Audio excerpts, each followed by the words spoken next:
വസ്തുതകളല്ലേ പറയുന്നത്, ഇല്ലാത്തതൊന്നും പറയുന്നില്ലല്ലോ.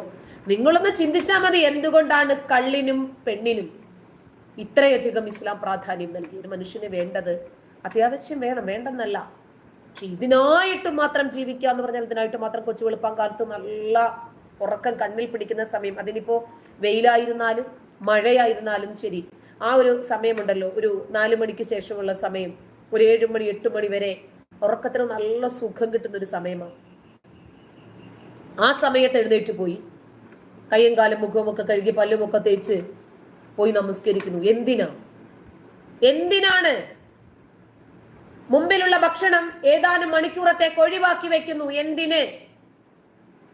കഷ്ടപ്പെട്ട് സമ്പാദിച്ച സമ്പാദ്യത്തിന്റെ ഒരു നിശ്ചിത വിഹിതം പാവങ്ങൾക്ക് ദാനം ചെയ്യുന്നു. കഴിവുണ്ടെങ്കിൽ മക്കയിൽ പോകുന്നു, ഹജ്ജ് ചെയ്യുന്നു, ബിലീസിനെയൊക്കെ കല്ലെറിഞ്ഞിട്ട് ചിലപ്പോൾ അവിടെ ചത്തു വീഴാം, അതല്ലെങ്കിൽ തിരിച്ചു വരാം. അപ്പോ ഇതിലാണ് ബില്യൺ കണക്കിന് മുസ്ലിങ്ങൾ ഇപ്പോഴും ഉള്ളത്. അവര് ഇതിൽ അടിയുറച്ച് വിശ്വസിക്കുന്നു. ഞാനും ഒരു കാലത്ത് അടിയുറച്ച് വിശ്വസിച്ചിരുന്നു. അതായത് ഈ അടിസ്ഥാനരഹിതമായ വിശ്വാസത്തിലാണ് ലോകത്തുള്ള സകലമാന മുസ്ലിങ്ങളും ഉള്ളത് എന്ന് ചിന്തിക്കുമ്പോൾ എത്രമാത്രം പ്രാകൃതമായ ആശയങ്ങളെയും മതത്തെയും അതിന്റെ ആചാരങ്ങളെയും വിശ്വാസങ്ങളെയും അനുഷ്ഠാനങ്ങളെയും നെഞ്ചിലേറ്റാൻ വിധിക്കപ്പെട്ട ഈ മനുഷ്യരോട് എനിക്ക് സഹതാപമില്ല. അവർ ഇരകളാക്കപ്പെടുകയാണ് എന്ന യാഥാർത്ഥ്യം ഞാൻ ഉൾക്കൊള്ളുന്നു. അഹ്സാബ് എന്ന അധ്യായം 33 നിങ്ങളൊന്ന് നോക്കിയാൽ മതി. അതായത് ആദ്യം ഈ അധ്യായങ്ങളും ഖുർആൻ വചനങ്ങളും ഒക്കെ ഇറങ്ങുന്ന സമയത്ത് നബി അവർക്ക് വിശദീകരിച്ച് നൽകുവാണ്. ഇതാണ് കേട്ടോ, ചില മുടന്ത ന്യായങ്ങൾ പറഞ്ഞ് പിടിച്ചു നിർത്താൻ ശ്രമിക്കുന്നു ഇസ്ലാമിനെ നിങ്ങൾ. അതായത് ഏത് പെണ്ണിനെ കണ്ടാലും നബിക്കൊരു മോഹം ഉദിക്കുക. അത് നബിയുടെ കുഴപ്പമല്ല, അള്ളാഹു മനസ്സിലിട്ട് കൊടുത്തതായിരിക്കും. അള്ളാഹു അറിയാതെ ഒരു ഇല പോലും അനങ്ങില്ലെന്നല്ലേ നമ്മുടെ വിശ്വാസം. അങ്ങനെയാണെങ്കിൽ അള്ളാഹു തന്നെ ആയിരിക്കും അതിന്റെ പിന്നിൽ ശരി. അതിനെ ശമിപ്പിക്കാനുള്ള ഒരു ഉപായവും അള്ളാഹു തന്നെ പറഞ്ഞു കൊടുത്തിട്ടുണ്ട്. വളർത്തുമകന്റെ ഭാര്യയെ കണ്ടു, സൈനബിനെ കെട്ടാൻ മോഹിച്ചു, ശരി നീ കെട്ടിക്കോ. ഈ നീച പ്രവൃത്തിക്കെതിരെ ശബ്ദിക്കാൻ എത്ര മുസ്ലിമിന് സാധിക്കുന്നുണ്ട്? അതായത് ആരോരുമില്ലാത്ത സെയ്ദ് എന്ന് പറയുന്ന ഒരു യുവാവ് അവനെ എടുത്തു വളർത്തുന്നു. അവനോട് പറയുന്നു, നീ എന്റെ മകനാണ്. ആരെങ്കിലും സെയ്ദ് എന്ന് വിളിച്ചാൽ, ഏയ് മുഹമ്മദ് ഇബ്നു സെയ്ദ്, മുഹമ്മദിന്റെ മകൻ എന്ന് വിളിച്ചോ എന്ന് പറഞ്ഞു പഠിപ്പിച്ച് എല്ലാവരോടും മുഹമ്മദിന്റെ മകനാണ്, മുഹമ്മദിന്റെ മകനാണ് എന്ന് പറഞ്ഞു പഠിപ്പിച്ചിട്ട് ഒടുവിൽ നീ എന്റെ മകനല്ല, എന്റെ സമ്പത്തിൽ നിനക്ക് അർഹതയില്ല എന്ന് പറഞ്ഞ് അമ്മായിയുടെ മകളെ വിവാഹം കഴിപ്പിച്ചു കൊടുത്തിട്ട് ആ പെണ്ണിനെ വരെ പിടിച്ചെടുത്ത് ഓട്ടക്കാലണയാക്കി, ഭാര്യയുമില്ലാതെ അഡ്രസ്സുമില്ലാതെ ഒരു ഓട്ടക്കാലണ പോലും അവന് കൊടുക്കാതെ ഉപേക്ഷിച്ച ഈ പ്രവൃത്തി നീച പ്രവൃത്തിയാണോ അല്ലേ? ആണോ അല്ലേ? തെറിവിളി വരും. തെറിവിളി പ്രതീക്ഷിച്ച് തന്നെയാണ് ഇത്തരം വിഷയങ്ങൾ തന്നെ ജനങ്ങളെ ബോധവൽക്കരണം ചെയ്യണമെന്ന് തീരുമാനിച്ചിട്ടുള്ളത്. നിങ്ങൾ വിളിച്ചോ, ഒരു കുഴപ്പമില്ല. ഇതിനകത്തുണ്ട് എത്രമാത്രം അസഹിഷ്ണുതയുണ്ട് ഇവർക്കെന്നും, വസ്തുതകൾ പ്രത്യേകിച്ച് ഖുർആനും ഹദീസും അംഗീകരിക്കാൻ, ചരിത്രങ്ങൾ അംഗീകരിക്കാൻ ഇവർക്ക് എത്രമാത്രം പ്രയാസമാണെന്നും ഇതിനകത്തുണ്ട്. സൈനുൽ ആബിദ് ശരി, അനുഭവിച്ചോട്ടെ, കുഴപ്പമൊന്നുമില്ല. എന്തായാലും നബി അനുഭവിച്ചതിന്റെ അപ്പുറമൊന്നും ഞാൻ അനുഭവിക്കാൻ പോകുന്നില്ലല്ലോ, ഒരു പ്രശ്നവുമില്ല.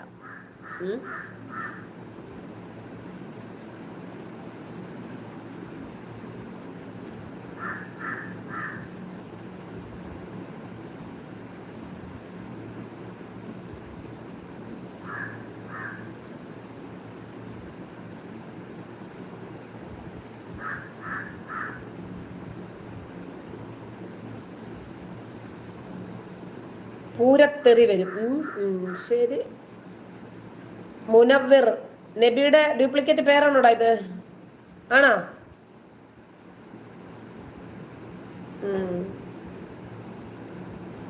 അപ്പോ ലോകത്തുള്ള സകലമാന മുസ്ലിങ്ങളും ഇത് വിശ്വസിക്കാൻ വിധിക്കപ്പെട്ടവരാണ്. ഒരു പയ്യനെ എടുത്തു വളർത്തി, ആ പയ്യൻ അമ്മായിയുടെ മോളെയും കെട്ടിച്ചു കൊടുത്തു. 1 വർഷം തികയുന്നതിന് മുമ്പ് അമ്മായിയപ്പൻ ആ പെണ്ണിനോട് മോഹമുദിക്കുകയും, എന്നാൽ ഒരു പ്രവൃത്തി, അതുവരെ വളർത്തുമകൻ സ്വന്തം മകനെ പോലെ കണ്ടിരുന്ന അറേബ്യൻ സംസ്കാരം, തന്റെ സമ്പത്തിൽ നിന്നും അനന്തരാവകാശം വരെ കൊടുക്കാൻ കൽപ്പിച്ചിരുന്ന ഇസ്ലാമിക സംസ്കാരം, അറേബ്യൻ സംസ്കാരം, ഇസ്ലാമികമല്ല കേട്ടോ, അറേബ്യൻ സംസ്കാരം, അതിൽ നിന്ന് വിഭിന്നമായി പുതിയ ഒരു രീതി മുഹമ്മദ് നബി കൊണ്ടുവരുവാണ്. അവിടെ വളർത്തുമകന്റെ ആവശ്യം കഴിഞ്ഞാൽ അവന്റെ ഭാര്യയെ അമ്മായിയപ്പന് ഭാര്യയാക്കാം, സമ്പത്തും കൊടുക്കണ്ട, ഒഴിവാക്കി വിടാം. ഈ വൃത്തികെട്ട പ്രവൃത്തിക്കെതിരെ എത്ര പേർക്ക് പ്രതികരിക്കാൻ കഴിയും? മുഹമ്മദിന്റെ ഭാര്യമാര് പ്രതികരിച്ചിട്ടുണ്ട്. മുഹമ്മദ് നബിയുടെ ഭാര്യമാർ പോലും സൈനബിനെ മുഹമ്മദ് നബി സെയ്ദിൽ നിന്നും തട്ടിയെടുത്തതിൽ അങ്ങേയറ്റം അമർഷമുള്ളവരായിരുന്നു. അവർ പബ്ലിക്കായിട്ട് തന്നെ നബിയോട് പ്രതികരിച്ചിട്ടുണ്ട്. സൈനബിനെ കണ്ട സമയത്തെല്ലാം, പടച്ചോനല്ലേ നിന്നെ കെട്ടിച്ചു കൊടുത്തത്, എന്താല്ലേ പടച്ചവന് നിന്നോടുള്ള താല്പര്യം, നബിയുടെ വിഷയത്തിലുള്ള താല്പര്യം, നബിയുടെ താല്പര്യങ്ങൾ, നബിയുടെ ഇഷ്ടങ്ങൾ സാധിച്ചു കൊടുക്കാൻ വേണ്ടി എന്ത് വ്യഗ്രതയാണ് അള്ളാഹുവിനെ എന്ന് ആയിഷ തന്നെ നേരിട്ട് സംസാരിച്ചിട്ടുണ്ട്. നാട്ടുകാർ എതിർത്തിട്ടുണ്ട്. അന്നത്തെ മനസാക്ഷി മരവിച്ചിട്ടില്ലാത്ത മുഹമ്മദ് നബിയുടെ അനുയായികളടക്കം നബിയോട് എതിർപ്പുകൾ പ്രകടിപ്പിച്ചിട്ടുണ്ട്. 33-ാം അധ്യായത്തിന്റെ പേരെന്താ? സംഘടിത കക്ഷികൾ. അതെ, അവര് സംഘടിച്ചു. നബിയുടെ പല വിഷയങ്ങളോടും നബിയുടെ അനുയായികൾക്കും ഭാര്യമാർക്കും അന്നത്തെ മക്കയിൽ ഉണ്ടായിരുന്ന ചിന്തിക്കുന്ന ജനങ്ങൾക്കുമൊക്കെ എതിർപ്പായിരുന്നു. ഈ അധ്യായം വായിച്ചിട്ട് ഇത്തരം വചനങ്ങൾ മനസ്സിലാക്കി ഇന്ന് ഇസ്ലാം വിടുന്ന 100 കണക്കിന് 1000 കണക്കിന് ആളുകൾ നമുക്കിടയിലുണ്ട്. ഇങ്ങനെയായിരുന്നു നബി. നമ്മൾ ഈ ഖുർആൻ വചനം എടുത്ത് കാണിച്ചു കൊടുക്കുക. അപ്പൊ ഇത് വായിക്കുന്നു, അവര് തന്നെ നമ്മൾ പറഞ്ഞത് തെറ്റാണെങ്കിലോ നമുക്ക് ഇസ്ലാമിനോട് ദേഷ്യമുണ്ടെന്നാണ് അവർ മനസ്സിലാക്കുന്നത്. അങ്ങനെ അവര് തന്നെ ഗൂഗിളിൽ പോയി അവരുടെ കയ്യിലുള്ള ഖുർആൻ പരിഭാഷകൾ നോക്കി, ഉസ്താദന്മാരോട് ചോദിച്ച്, പുരോഹിതന്മാരിൽ നിന്നും മനസ്സിലാക്കി, അതല്ലെങ്കിൽ സോഷ്യൽ മീഡിയ പ്ലാറ്റ്ഫോമുകളിൽ ഈ ഖുർആൻ വചനത്തിന്റെ അർത്ഥം ആരാഞ്ഞ് മനസ്സിലാക്കി, ഇതോ ഒരു ഇമ്മോറലായിട്ടുള്ള പ്രവൃത്തിയാണ് എന്ന് ജനങ്ങൾ തന്നെ മനസ്സിലാക്കുന്നു, കുട്ടികൾ മനസ്സിലാക്കുന്നു, യുവാക്കൾ, യുവതികൾ. അങ്ങനെ ഇസ്ലാമിക രാജ്യത്ത് എത്രയോ കണക്കിന് ദത്ത് നിന്ന കുട്ടികൾ ഇത് മനസ്സിലാക്കുന്നു. ഇന്ന് ദത്തിന് പോലും താല്പര്യമില്ലാതായി മാറിയിരിക്കുന്ന കുട്ടികൾക്ക് ഞങ്ങൾ അനാഥരായിട്ട് അങ്ങ് വളർന്നോളാം, കുഴപ്പമില്ല, കാരണം നബിയുടെ ഈ ചര്യയുടെ മറ പിടിച്ച് നാളെ നമുക്കൊരു പക്ഷേ നമ്മുടെ ജീവിതം തന്നെ നഷ്ടപ്പെടുന്ന ഒരു സാഹചര്യം ഉണ്ടാകും. അതുകൊണ്ടാണ് സ്ത്രീകളെ വെറും ഒരു ഭോഗവസ്തുവായി മാത്രം കാണാൻ വിധിക്കപ്പെട്ട മുസ്ലിങ്ങൾ ഇന്ന് അനേകായിരം തീവ്രവാദ സംഘടനകൾ ഉണ്ടാക്കി ആ മുസ്ലിങ്ങളായ ആളുകളോട് ചെയ്യുന്ന ക്രൂരതകൾ നമ്മൾ കാണുന്നില്ല. ഐസിസ് ഭീകരർക്ക് എന്തുകൊണ്ടാണ് യസീദി പെൺകുട്ടികൾ വെറും ഒരു ഉപകരണം മാത്രമായി മാറുന്നത്? എന്തുകൊണ്ടാണ് ഹമാസ് ഭീകരർക്ക് ജൂത സ്ത്രീകൾ, ജൂത പെൺകുട്ടികൾ വെറും ഒരു ഭോഗവസ്തുവായി മാത്രം മാറുന്നത്? മനുഷ്യത്വം അവരിൽ നോക്കരുത്, അവരെ കൺട്രോൾ ചെയ്യുന്നത് മതമാണ്. ഐക്യരാഷ്ട്രസഭയുടെ സെറ്റിൽമെന്റ് പ്രകാരം ഇസ്രയേലും പലസ്തീനും 2 രാജ്യങ്ങളായി രൂപം കൊണ്ടതിന്റെ 1 വർഷം മുമ്പായിരുന്നു ഇന്ത്യയും പാകിസ്ഥാനും 2 രാജ്യങ്ങളായി വിഭജിക്കുന്നത്. രണ്ടും എല്ലാ അർത്ഥത്തിലും മതത്തിന്റെ പേരിലുള്ള വിഭജനമായിരുന്നു. മനുഷ്യനെ മതത്തിന്റെ കണ്ണട ഉപയോഗിച്ച് കാണുകയും, ഒരു ഭാഗത്ത് മുസ്ലിങ്ങൾ, മറുഭാഗത്ത് മതേതര വിശ്വാസികൾ, മറ്റതിലെ ഒരു ഭാഗത്ത് മുസ്ലിങ്ങൾ, ഒരു ഭാഗത്ത് ജൂതന്മാർ. പിന്നീട് ഇതുവരെ ഈ രാജ്യങ്ങൾ തമ്മിൽ ഒരുപാട് യുദ്ധങ്ങൾ, ഏറ്റുമുട്ടലുകൾ, അസ്വാരസ്യങ്ങൾ, കല്ലേറുകൾ ഒക്കെ ഉണ്ടായിട്ടുണ്ട്. ഇന്നും മതത്തിന്റെ പേരിലുള്ള ഒരു പ്രശ്നങ്ങളും പരിഹരിക്കപ്പെട്ടിട്ടില്ല. അതിർത്തി പ്രശ്നങ്ങളും നിലനിൽക്കുന്നുണ്ട് 2 രാജ്യങ്ങളും തമ്മിൽ. സുഖകരമല്ലാത്ത ഒരുപാട് സാഹചര്യങ്ങളിലൂടെയാണ് ഈ മതത്തിന്റെ പേരിൽ ഭിന്നിച്ചിട്ടുള്ള വിഭാഗങ്ങൾ കടന്നു പോകുന്നത്. നമുക്കറിയാം, നമ്മൾ കേൾക്കുന്നു, പാകിസ്ഥാനിൽ നിന്നും ലഷ്കർ-ഇ-ത്വയ്ബ എന്ന ഭീകരന്മാർ ഇന്ത്യയിലേക്ക് കയറി, കാശ്മീർ വഴി നുഴഞ്ഞു കയറി എന്ന് വിചാരിച്ചോളൂ. അണ്ടർ പാസേജ് ഉണ്ടാക്കി. അങ്ങനെ ഇന്ത്യയിലെ അവരുടെ ഒരു അമുസ്ലിം സദസ്, ചിലപ്പോൾ അവരുടെ ആഘോഷങ്ങളായിക്കൊള്ളട്ടെ, ഒരു സിനിമാ തിയേറ്റർ ആയിക്കോട്ടെ, ഒരു സിനിമാ തിയേറ്റർ, ആ സിനിമാ തിയേറ്ററിലെ അമുസ്ലിങ്ങൾ മാത്രമേ ഉള്ളൂ. അവര് ഇന്ത്യയിലേക്ക് കയറി, സ്ത്രീകളും കുട്ടികളും ഉൾപ്പെടെ 10,400 പേരെ വെട്ടിയും കുത്തിയും കത്തിച്ചും വെടിവെച്ചും ബലാത്സംഗം ചെയ്തുമൊക്കെ കൊന്നു തള്ളി. പല രാജ്യങ്ങളിലുമുള്ള ആളുകൾ ഇന്ത്യയിൽ ആ തിയേറ്ററിനകത്തുണ്ടെന്ന് വിചാരിച്ചോളൂ. 250ഓളം ആളുകളെ പിടിച്ച് ബന്ദികളാക്കി കടത്തിക്കൊണ്ടു പോകുകയും ചെയ്തു. ഇതറിയുന്ന ഇന്ത്യ ഏത് സമീപനം സ്വീകരിക്കണം? ഹമാസ് ഇസ്രായേലിനോട് ചെയ്തത് ഇതേ രീതി തന്നെയായിരുന്നു. ഇസ്രായേൽ എന്ത് സമീപനം സ്വീകരിക്കണം? അവര് മുസ്ലിങ്ങളായതുകൊണ്ട് ഇസ്രായേല് അവരോട് ക്ഷമിക്കണമല്ലേ? ലഷ്കർ ഇ തൊയ്ബ ഇസ്ലാമിക ഭീകരവാദ സംഘടനയായതുകൊണ്ട് ഇന്ത്യ ക്ഷമിക്കണമല്ലേ? അങ്ങനെ ഇന്ത്യ ശക്തമായി തിരിച്ചടിക്കുന്നു. ആ തിരിച്ചടിയിൽ ലഷ്കർ ഇ തൊയ്ബയ്ക്ക് സഹിക്കാൻ സാധിക്കാതെ പല രാജ്യങ്ങളോടും പോയി കാലു പിടിച്ച് ആക്രമണം നിർത്താൻ ആവശ്യപ്പെടുന്നു. അപ്പോൾ നരേന്ദ്രമോദി മുന്നോട്ട് വെക്കുന്നു, വെടിനിർത്താം. ഇന്ത്യയിൽ നിന്ന് ബന്ദികളാക്കി കൊണ്ടുപോയ ആളുകളിൽ എത്ര പേരാണ് ജീവനോട് ബാക്കിയുള്ളത് എന്ന് നിങ്ങൾ പറയണം.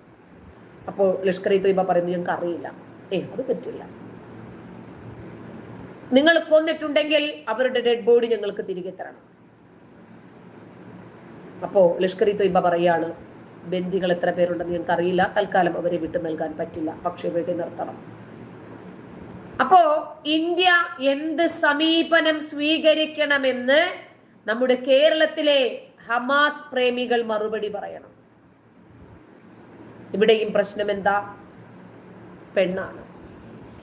ഹമാസ് ഭീകരര്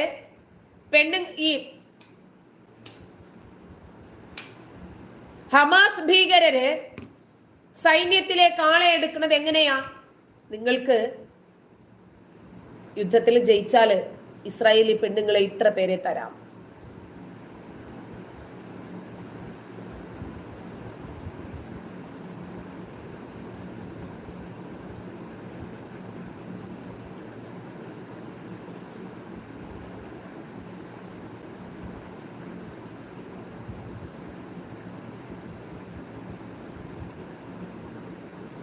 അപ്പോ ഇന്ത്യ പറയുന്നു, ഞങ്ങളുടെ ബന്ദികളെ കൊണ്ടുപോയതുപോലെ തിരിച്ചു വിട്ടു തരണം. ആരെയെങ്കിലും നിങ്ങൾ കൊന്നിട്ടുണ്ടെങ്കിൽ അവരുടെ ഡെഡ് ബോഡി ഞങ്ങൾക്ക് മടക്കി തരണം. സ്വാഭാവികമായിട്ടുമുള്ള ഒരു ആവശ്യം തന്നെയല്ലേ?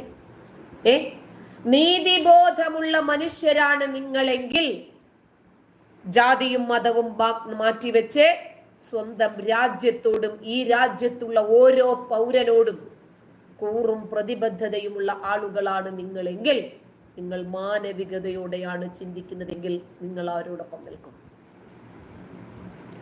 പലസ്തീനികളോട് നിങ്ങൾക്ക് നല്ല കൂറുണ്ട്, ആത്മാർത്ഥതയുണ്ട്, സമ്മതിക്കുന്നു.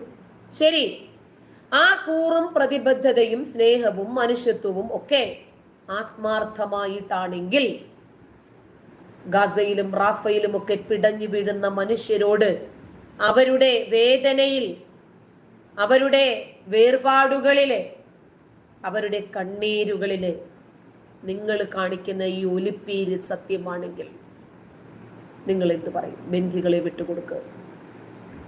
എത്ര ബന്ദികളാണ് ബാക്കിയുള്ളത് എന്നവരോട് പറയും. എന്നിട്ട് ലഷ്കർ ഇ തൊയ്ബ ആയുധം താഴെ വയ്ക്കുക.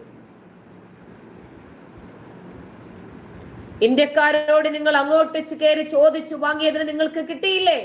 മതി, നിങ്ങൾ തുടങ്ങി വെച്ചത് നിങ്ങൾ തന്നെ അവസാനിപ്പിക്കുക എന്ന് പറയാൻ സാധിക്കാതെ ഇപ്പോഴും റാഫയ്ക്കും ഗാസയ്ക്കും വേണ്ടി കണ്ണീരൊഴുക്കിക്കൊണ്ടിരിക്കുന്ന നിങ്ങളുടെ നിലവിളി കാപട്യമാണ്, നിങ്ങളുടെ കണ്ണുനീർ കാപട്യമാണ്, നിങ്ങളുടെ പിന്തുണയും ഐക്യദാർഢ്യവും കാപട്യമാണ്. നിങ്ങൾ ഇപ്പോഴും നിൽക്കുന്നത് മതത്തിന്റെ പക്ഷത്തിലാണ്, മനുഷ്യപക്ഷത്തല്ല. നിങ്ങളുടെ ഈ സെലക്റ്റീവ് പിന്തുണകൾ, നിങ്ങളുടെ ഈ സെലക്റ്റീവ് കണ്ണീരുകൾ, സെലക്റ്റീവ് മനുഷ്യന്മാരോട് മാത്രമുള്ള നിങ്ങളുടെ ഈ ഒരു മനുഷ്യത്വം ഉണ്ടല്ലോ, ഇത് ജനങ്ങൾക്ക് മനസ്സിലാവും. ഇത് മതത്തിന് വേണ്ടി നിങ്ങൾ ഒഴുക്കുന്ന കണ്ണീരാണ് എന്ന് തലയ്ക്കകത്ത് ആളുതാമസമുള്ളവർക്ക് തിരിച്ചറിയും ഉറപ്പായിട്ടും. കാരണം ഇന്ത്യയിൽ നിന്ന് ലഷ്കർ-ഇ-ത്വയ്ബ പിടിച്ചുകൊണ്ടുപോയ ആളുകൾ